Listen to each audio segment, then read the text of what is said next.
Well, Harry, obviously, I mean, I can only go off. I mean, he's loved by the country and so I can only go off what I had at Southampton, and I didn't. It was my worst time at Southampton. I'm not saying he's a bad manager. In thing, it was just I was never part of his plans. I didn't feel, and that's fair enough. It's a man's game, is football.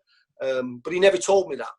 If he'd have said to me, Brett, you're not part of my plans, we'll help you move on, it's a big man, it's a man's game, you get on with it.